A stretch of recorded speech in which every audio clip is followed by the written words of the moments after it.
เป็นเธอยังติดอยู่ในหัวใจ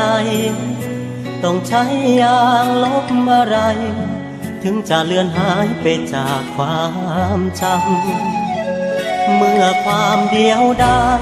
ค้านชื่อเธอทุกเช้าทุกคำสั่งให้นิ้วมือคนช้ำเอื้อมไปกดเบอร์โทรอีกครั้งพูดตรงๆบางทีก็มีน้ำตาเฝ้าเก็บเศษวันเวลาแทนเศษผ้าเช็ดโรคความหลังทั้งกำไลข้อมือที่ห้อยมือถือกระเป๋าสตางค์ของที่เธอเคยทำตกค้างรวมทั้งหัวใจที่ขอส่งคืนถึงเราจะเลิกกันแล้วใจยังห่วงหาทุกวันฟ้าพื้นเก่าที่เราวาดฝันให้เธอวาดหวังกับเขาคนอื่นอวยพรให้เธอพบรักที่มันคงยั่งยืน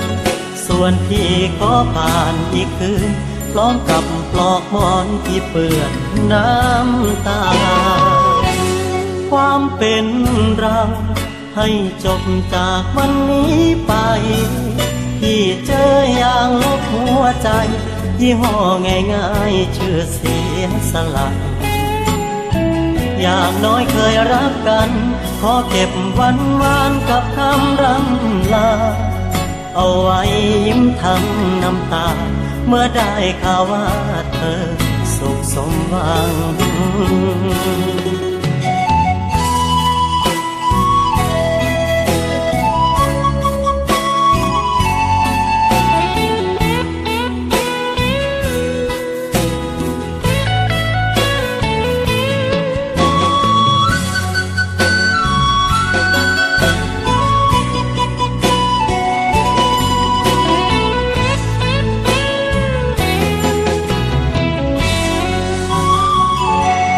ความเป็น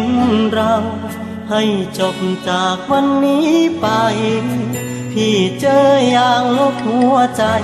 ยี่ห้อง่ายๆชื่อเสียสละอย่างน้อยเคยรักกัน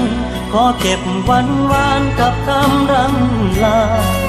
เอาไว้ยิ้มทั้งน้ำตาเมื่อได้ข่าวว่า